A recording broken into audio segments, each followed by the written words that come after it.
Hey,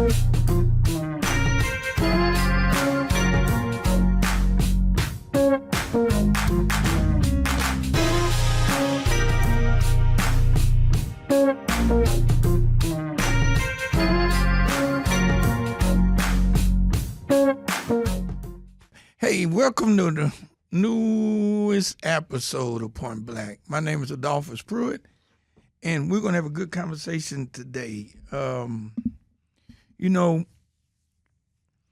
it's in some ways it's unfortunate that the folk today don't educate our people on the issues of the day and how they impact them on an ongoing basis. You know, lately we've been having all these conversations about tariffs, and I had no idea that a lot of folk who look like me really don't understand this issue about tariffs, what all the fight about. They were just happy to see that Trump lost, that the Supreme Court ruled against him, but they really did not have any idea of how the tariff issue and stuff impacts them. I'm not being negative. I'm not trying to say that they are any less than anybody else, because I'm quite sure that many white people say, hey, I mean, we don't know about the tariffs. It doesn't trickle down. But we have to get to a point where we continue to educate people on the tariffs. What I did not know is that tariffs go back as far back as ancient Greece. Had no idea.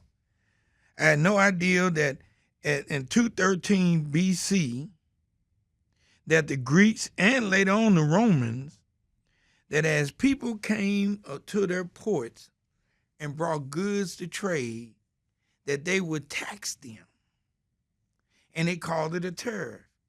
I had no idea of that particular history about the tariff. And I'm quite sure many folks listening did not have any idea whatsoever that if you were, and not only if you went to the port, but if you came to the port city and come through the gates of the city in Rome and in ancient Greece and Athens, Persia, and some of the other places, you paid a tariff on everything you brought in. They collected money just like we are doing today.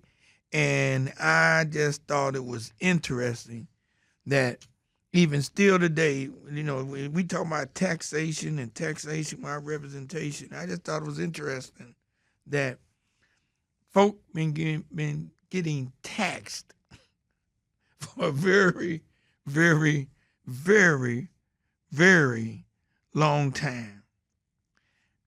For us, though, in the United States, you know, ladies and gentlemen, if you don't take voting seriously in federal elections, especially for the congressional and the Senate seats, you are setting yourself up to give money away. Because right now today, these tariffs and the way the president is doing it, it is hitting you in your pocketbooks, and you may not even know it, may not even be paying attention to it. And I was looking at the sectors that they had set up, who was being hit the hardest with the tariffs, and I said, by God, it is going to be an interesting show, because I'm quite sure that a lot of us had no idea that any home appliance that we buy that is shipped into this country, if it doesn't say American made, you paying a tariff on it. Any refrigerator that you buy, if it doesn't say American made, you paying a tariff on it. Washing machines and dryers, dishwashers, upright freezers, household goods and furniture, kitchen cabinets and bathroom vanities, upholstered furniture, apparel, and we're going to get into this apparel in a minute, electronics, smartphones. We know about the food and the groceries and the perishables and automobiles, but we're going to jump into it because I think a lot of folks don't understand what these tariffs are doing to the African American community and why we should be fighting about it. Um, we pulled the categories that had a higher than average black spending to see if what you're out there buying and spending your money on every day, if you are paying money, tariff money. Oh, by the way, because the Supreme Court struck it down, all the folks who paid tariffs, we talking about the companies, the importers, they are lining up to sue, and they're going to try to get them hundreds of billions of dollars back. The funny thing is, they passed that cost on to us when we bought goods. You more likely than not ain't getting your money back, which means that they passed it on to us. So when you went and bought, say, that car with a tariff on it, they upped the price so they get their tariff back, their money back. Now they're going to sue. And after they sue to get that tariff back, that means they made twice the money. That means they got paid. That's the setup that's going to happen right now with these tariffs. But the thing that gets to me more than anything is when I start looking at the core stats. And so let me just share some stuff with you. It said that 67% of black consumers said they pay more attention to the ads in the media, and iHeart included, that reflect their culture versus the 40% of consumers overall. That means, now think about it, that means if they frame it as black, put an African-American spin on it, we tend to spend more money on it than anybody else. 52% of the audience said they're more likely to purchase when a brand partners with creators, personalities, or organizations connected to their interests. Now, that's a very important piece, especially for creators. That's a very important piece. Because what it's saying to you is not only you paying the tariffs, but it's saying that if they market us, and if they position it to give us some black culturalism, is what I would call it, we buy it hook, line, and sinker. Hook, line, and sinker. It says 56% of black consumers prefer to buy brands that advertise on programs that reflect their culture. So, hey, we on 100.3 The Beat. Our advertisers trying to reach a black audience, that's where they need to go, and that's where they do go. They said that 60% expect that the retailers they buy from support causes that they care about. Now, I don't believe that. I don't believe that number. I believe they may have said it, but I don't believe that we have retailers out here that say they support black causes, and that means 60% of us will go buy from them than buy from anybody else. I don't buy it. I could be wrong, but I don't buy it. But they said that also that 70% of the consumers said they would stop buying from brands they perceive to be devaluating our community. I don't buy it. I don't think that, I'm going to give you a brand, Chick-fil-A. Chick-fil-A. When Chick-fil-A had that issue to come out about African Americans and this and that, I don't think 70% of the black folks who shop at Chick-fil-A stopped going there. I don't buy it. Should we? Yes. I don't buy it. They said 71% feel that if blacks are being misrepresented in the media, that they would stop buying that brand. I don't buy it. I don't buy it. But now, the part that sort of got me was, it says among black consumers 18 to 34, 74% said they wish that they saw more representation of their identity group in content. And that raises up to 79% among black LGBTQ audiences. 18 to 34 said that, hey, if you do something that identifies with our group, you're going to get our money. As a matter of fact, black LGBTQ consumers, 76% said they pay more attention to ads in the media that reflect them. We're going to be right back with more important black. We need to talk about this spending. And we're back. It just, ladies and gentlemen, we just talking about tariffs and spending and they talking about us. So let's talk about the brands who are often highlighted as the winners. Let me give you some examples of how, and remember, all this stuff, price went up because of tariffs. I had no idea that Walmart ranked among the top culturally fluent brands with black consumers.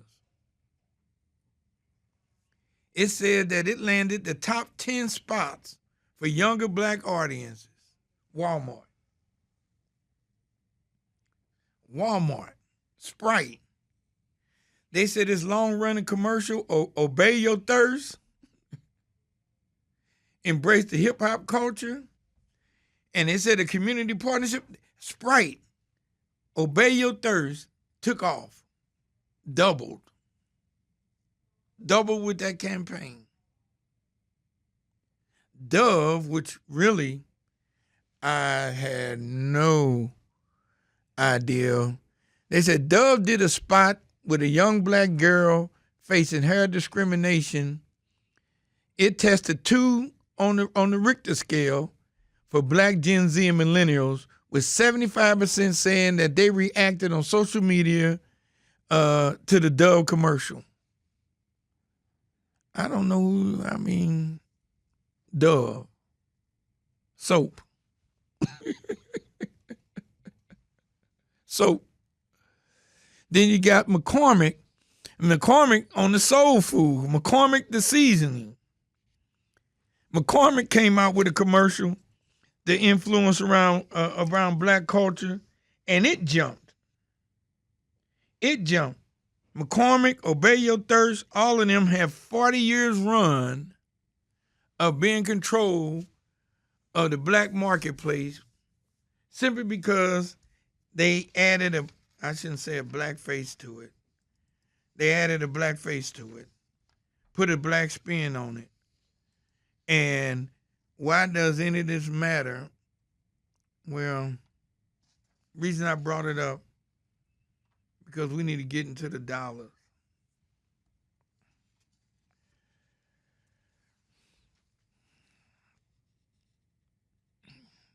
McCormick, footwear companies, these tennis shoes, Nike, all other stuff, they said by 2030, they see 6% growth. They say in the black market, $70 billion. $70 billion that we're spending on tennis shoes, footwear, black folk. $70 billion. $70 billion. Millennials represent 63.2%, saying clothing, accessories, and footwear are a priority spending category, well above any other categories. Ladies and gentlemen, do you know what the African American community can do? African American businesses and the jobs they create can do with $70 billion. $70 billion. I know what BJ would do with it. $70 billion. No, we reach a point where we have to say to ourselves and to the community, what is it we're going to do? How are we going to take our dollars, put them in our neighborhoods, do business with each other? You know, we talk about Black History Month. This is the end of Black History Month. But the question would be, how much money did you spend with somebody black? Even for this 1 month. How much money did you spend with somebody that looked like me and you?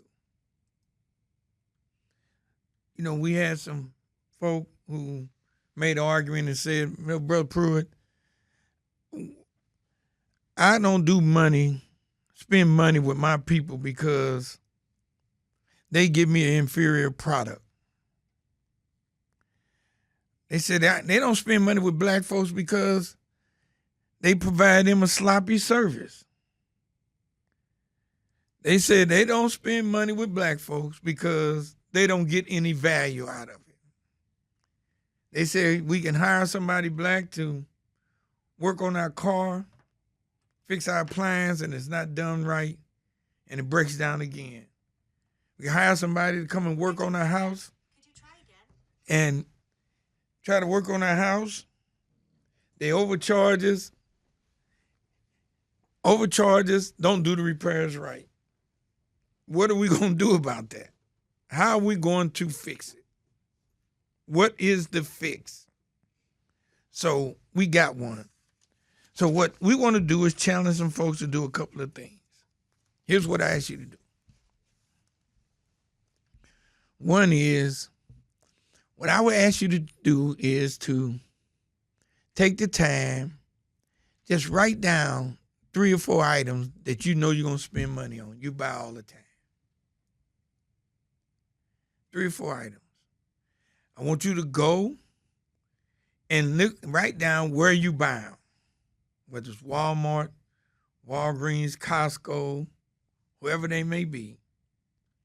And then I want you to go in there and see if they have any black merchandise on the shelf.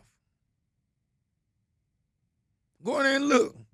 If you go to, I'm quite sure Walmart got their black section. I'm quite sure Costco may. Target does. But I want you to go and look and see who is housing and allowing black folks to sell on their shelves, to stock their product.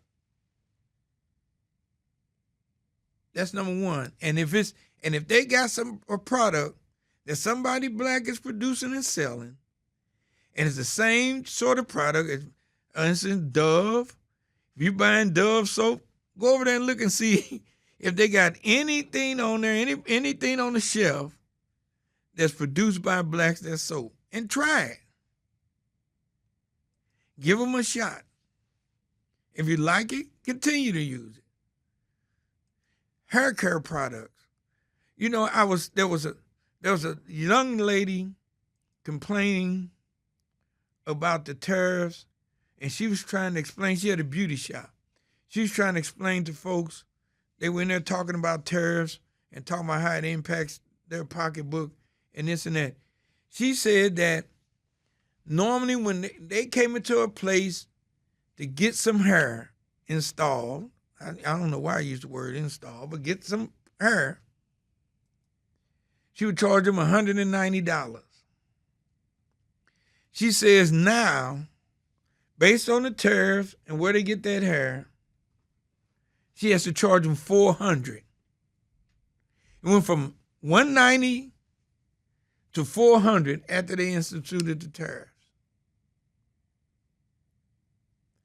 $190 to $400. she said that now she tells them the only way she cannot charge them that sort of price, they bring their own her. Because she said that if she has to buy it and stock it, that's what she's going to charge them. Now, unfortunately, I asked her if she get her hair from any place black, from out the country. And she reminded me, said, no, I don't, but it wouldn't matter because whether it was from China or Africa, because of the tariffs, it's still going to be just as high. She said, but they are starting to find some producers in Africa who are selling hair. And she said she's going to start trying to use them. You know, we in St. Louis, in St. Louis, you know, on the show we had the French fry. Got on the French fry franchise there at Grand and Page. I remember BJ said he going to go over there and buy some French fries from him. And I'm quite sure he did. But the question is that how many folks, after they heard him on the show, went by there? You know, we have to reach a point where we are serious about where we spend our money, who we spend our money with, and how do we find efficient, proficient, and good black products and black businesses to work with. You know, the black contracting community, they consistently have to rely on trying to get a percentage of dollars from the city or from the state in order to make money or to get contracts. Question is will we as a people do business with them? Are we able to sustain them? Are we able to make sure that they have the ability to hire black workers? It's going to constantly come up. We cannot continue to have and talk about a Black History Month where we don't spend money with our own. And that's a big complaint we get all the time. That black businesses are failing because black people won't spend money with them. And now that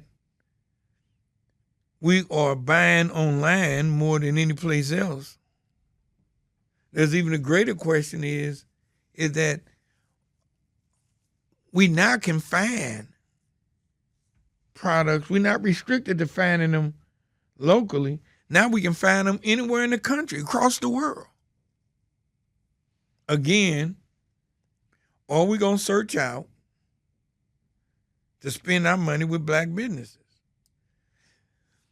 I tell you this also, which is may not be but we know it's not a black business. We know our heart isn't owned by black folk.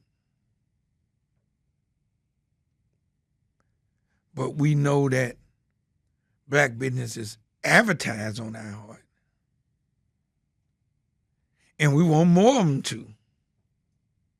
But the only way they're going to be able to do that is you listening to 1600, you listen to 100.3 The Beat. You like what you hear, it's entertaining. If you hear some black businesses on there advertising and you don't do any business with them, they can't afford to keep advertising on there. They're not getting anything out of it. If you are doing, I love the fact that I'm sitting in the studio. We got Vidal in here. He's a videographer, photographer. Question is how many of us will seek him out and do business with him? And especially if he does good business, especially if the product is good, how many of us going to seek him out and do business with him? Sit across here, BJ is here. You listen to him on the radio, so you know he knows how to DJ. He knows how to play music. He knows how to entertain. He's know how to get the party going. How many people going to seek him out? Dr. BJ, 40 years along in the business. You got a wedding reception. You got a party. You got something. How many of y'all going to seek him out? And not only that, how many of y'all going to seek him out and pay him what he's worth? Because I don't think he do $100 DJ jobs anymore for 4 hours. Imagine that. They say, I want you for 4 hours. Here, I'm going to give you $100, $150. It don't work like that. It don't work like that.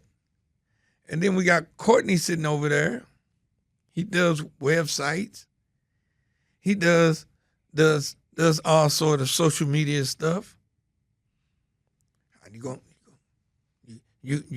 know, you can go online and they got the little website on there where it say, here, pay us this, and we'll build your website for $100, $150. Spit it out. How many people are looking to see who that is? I wonder even if you can identify the race of somebody if they don't put it on there, what race they are. But we have to find a way to do business with each other, ladies and gentlemen. Other than, I'm not going to Express Clips for my haircut. I'm going to Grand Center Barber. Mike been cutting my hair forever, but he's black. I think most sisters, when they go get their hair done, most cases they go into a black beautician.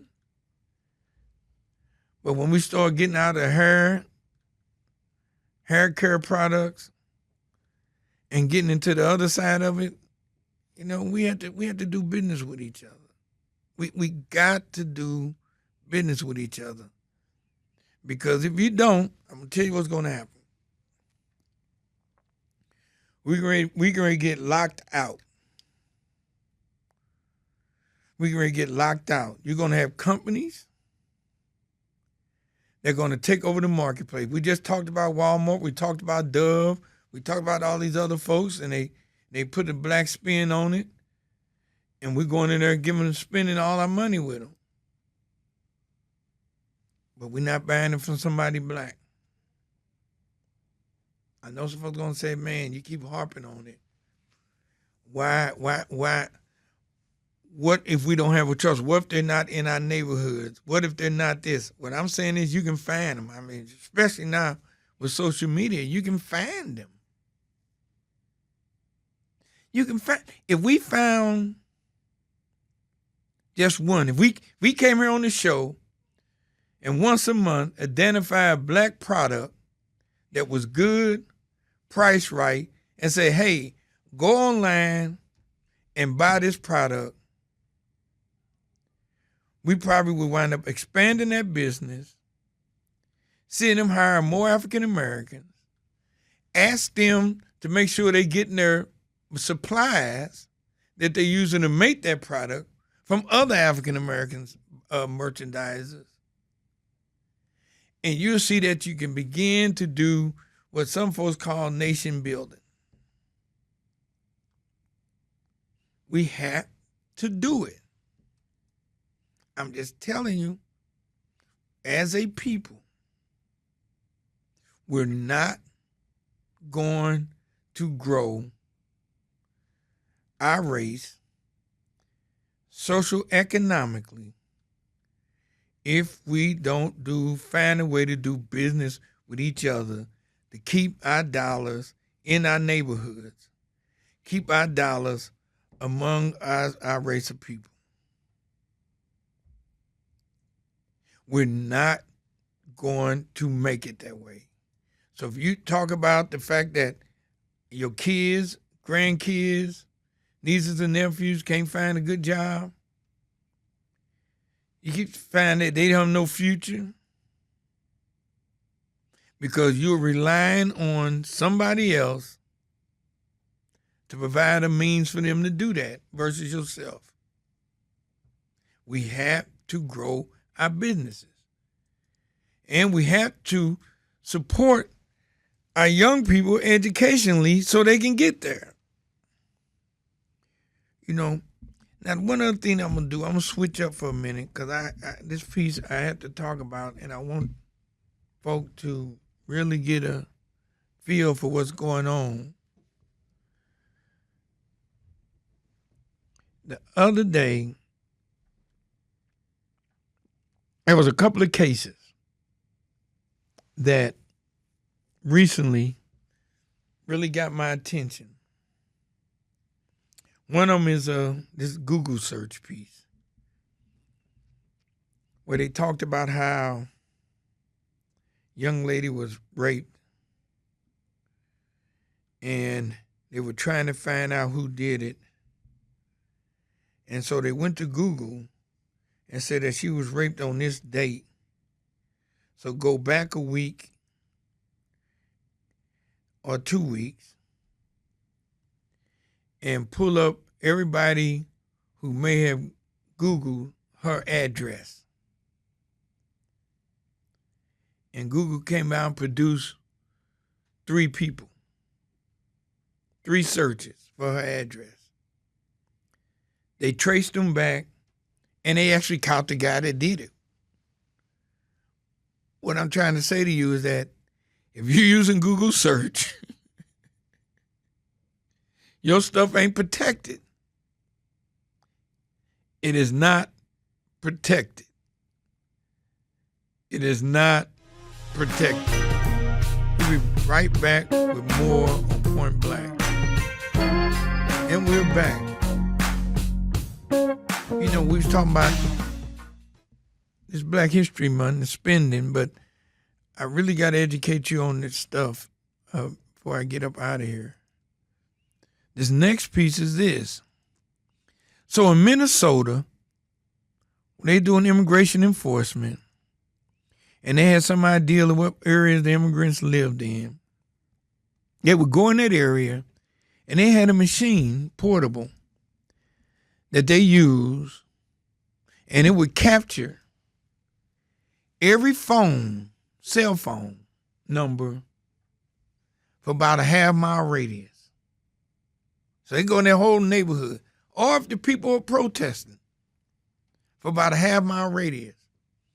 Now, you may think that simply because they was able to capture that number, that's one thing. Okay, you capture my phone number. But the key to it is this.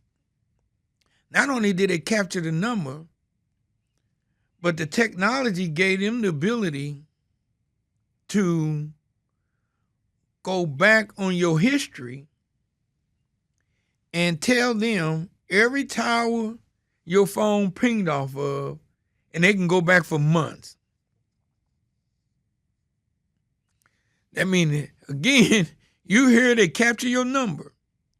And once they capture that phone number, they can ping it back and say that, hey, we know on this day and this time you was here, on this day and this time you was there, on this day, and go back and trace everything you've done.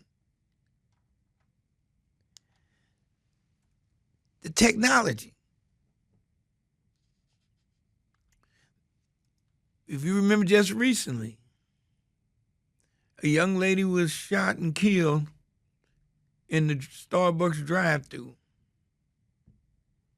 Took them a day or two to catch the person. And they didn't catch him based on the tip.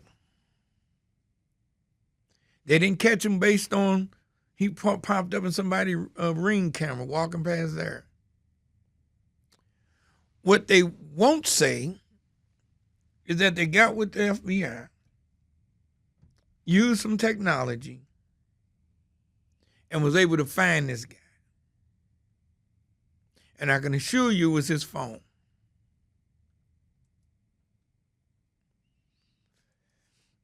We need to be prepared for one of the most, in about another year or so, by 2028, we need to prepare that if you're using any electronics, that you no longer have any privacy whatsoever. We need to be prepared for it. And turning your phone off won't do it. If you think I just shut it down, turn it off, and I'm safe, no, the phone is off where it's not ringing and you can't call anybody, but it is still connected to the tower. And it's still as Siri, as they call it, and they still have a way to turn Siri on even though your phone is off and listen to your conversation. Well, I'm saying that we have to get ready for the new world. And the worst part about it is we're not in that business. We're not in that business at all whatsoever. I don't know when and how and why, but if you go to, example, you go to Africa, I guarantee you, cell phone companies and the cell phone service is black owned. Will we export them over to the U.S. and utilize them? Probably not. Probably not. Or are we at a point now where we locked out, or we are a point as black people, we locked out of certain industries for good? The technology wise? Probably so. Up until we come and create our own. Up until we use our intellectual property and support our kids in school so that they grow up and learn how to become the engineers and the other folks and create this stuff, and we support them and grow them in business, but we don't have to rely on other folks. I mean, the stuff you're using now, the people you buying from now are buying the technology and buying the material from somebody else. They're not making it. Everybody's got a phone that's got a chip in, and they buying those chips. There's maybe only 2 or 3 chip makers in the world that at a scale that everybody's buying from. We have to get to a point where we control the technology. We have to get to a point where we understand engineering. We have to get to a point where we begin to rely on each other. I mean, like I say, we're talking about Black History Month. I'm just telling you, the Black history we done made so far has no comparison to the Black history we have to make in the future. If, as a race of people, we're going to not be re-enslaved, and I'm not talking about in no field. I don't want to come and say they're talking about us going back to the fields, even though, ladies and gentlemen, even though there are thousands of white farmers who are selling their farms and because they old, retired, and the kids have left and don't want to farm. Thousands. Now, I know some folks say, I don't want to be no farmer. Well, it's something to think about. Something to think about if we're going to control our destiny. Something to think about, us encouraging and investing our dollars with folks who are willing to go out there and be farmers and willing to grow good and safe products and bring them back to our community for us to eat, consume, and give to our children. It's something to think about. It's something that we have to invest in. You know, I don't have that much time left, but the only other thing that we have to really talk about is this education gap. We're going to talk about Black history. Our children can't read. Children are failing in math. Children are failing in science. Children not being nurtured. I want you to go back. You don't have to trust me. Just go back in history and find me any society that was able to grow and their children were not the ones who paved the way for them in the future. We just can't keep filling the jails with our kids.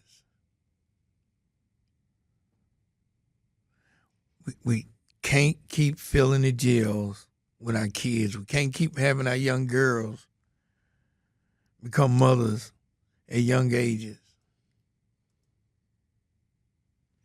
We cannot make it like that. We're going to come up short. So my Black History Month has been decent. It's been interesting, but it's been an eye-opener because we're spending our money with everybody but us. We're not growing our kids. We're not growing our businesses.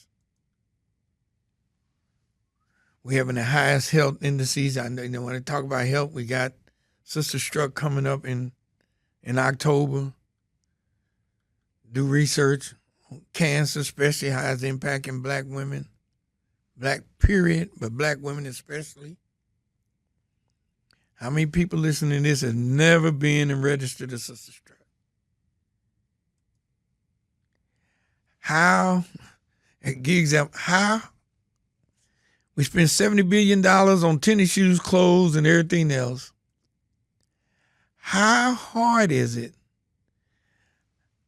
for you to spend $30, $40, $50 dollars to register, to give it to something that can save Black lives? Shouldn't be that hard, ladies and gentlemen. I'm going to wrap up. We're out of time. Hope I didn't bore you, but I had to get this Black history stuff out the way. Because going forward, we're going to get to the nitty-gritty. Look forward to talking to you next week. We out.